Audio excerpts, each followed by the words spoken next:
પંચોતેર સ્પીડ ઝડપ ગુજરાત પાક્ષિકના પેરા રેડી સ્ટાર્ટ.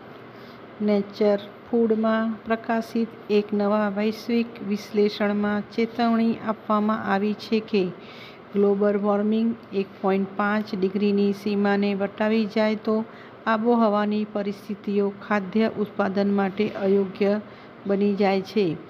તેથી નીચા અક્ષાંશવાળા વિસ્તારોમાં ઓછામાં ઓછું અડધું વૈશ્વિક પાક ઉત્પાદન જોખમમાં મુકાઈ શકે તેમ છે.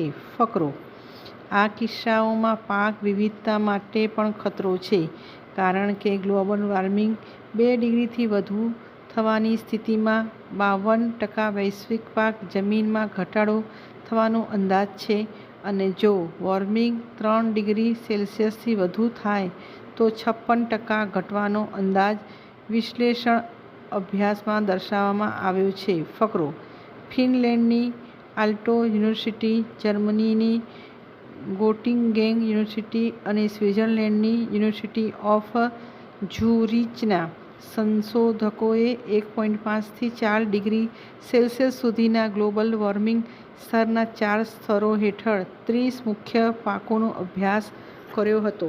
ફકરો: મધ્ય પૂર્વ અને ઉત્તર આફ્રિકામાં વર્તમાન પાક ઉત્પાદન લગભગ 50% જમીન વિસ્તાર પર નોંધપાત્ર જોખમ રહેશે, જે પહેલાથી જ 1.5 ડિગ્રી ગ્લોબલ વોર્મિંગ હેઠળ છે. આ સાથે જ હાલના ઉત્પાદન માટે નોંધપાત્ર જોખમ ધરાવતા આ વિસ્તારો 3 ડિગ્રી ગ્લોબલ વોર્મિંગ હેઠળના પાકની જમીનના 69% વિસ્તારને આવરી લેશે અને દક્ષિણ એશિયા અને સબ-સહારન આફ્રિકામાં 60% વિસ્તારને આવરી લેશે, જે બાબત ગંભીર ચેતવણી પણ છે. ફકરો: આ સ્થિતિથી વિપરીત, ખાસ કરીને ઉત્તરી ગોળાર્ધમાં એવા મોટા વિસ્તારો છે જ્યાં વર્તમાન ઉત્પાદન વોર્મિંગ સ્તર હેઠળ નોંધપાત્ર જોખમનો સામનો કરશે નહીં. આ ઓછા જોખમવાળા વિસ્તારો ઉત્તર અમેરિકામાં 80% પાકની જમીન અને યુરોપ અને મધ્ય એશિયામાં 77% પાકની જમીનને આવરી લે છે.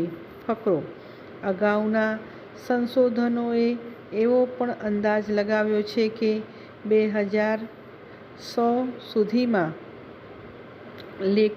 વૈશ્વિક ખાદ્ય પાક ઉત્પાદનના 30% સુધી એવી આબોહવાની પરિસ્થિતિઓનો અનુભવ થઈ શકે છે જે હાલમાં સમગ્ર વિશ્વમાં ક્યાંય પણ મુખ્ય પાક ઉત્પાદનને અસર કરતી નથી. તેથી ખાસ કરીને ઘઉં, ચોખા, મકાઈ અને સોયાબીન જેવા મુખ્ય પાક માટે પાકની જમીનમાં ઘટાડો થવાનું જોખમ પહેલાથી જ ઘણા દેશોમાં કૃષિ પરિવારોની આજીવિકાને જોખમમાં મૂકવાની શક્યતા ઊભી કરી દે છે. ડોલ કે દોરડુંએ હોય નહીં એમ કૂવા કને તરસ લાગે, જેની નીચે વહી જતા વાદળ એ ઊંચા આસનને તરસ લાગે. ગંગા બ્રહ્મપુત્રમાં 56.1 ઘન કિલોમીટર પ્રતિ વર્ષ, સાબરમતીમાં 52.6 ઘન કિલોમીટર પ્રતિ વર્ષ પાણીનો અભાવ. ભારતમાં સતત ગરમી અને વધતો જતો પાણીનો અભાવ અત્યારે ચર્ચામાં છે. આ મુદ્દો હાલ એટલે પણ ઉછળ્યો કારણ કે વોટર ગેપમાં આપણો દેશ ટોચમાં આવી ગયો છે. ભરત વિજુડા લેખિત કાવ્યની આ પંક્તિઓ તાજેતરના પાણીને લઈને આવેલા સંશોધન પર બંધ બેસે છે.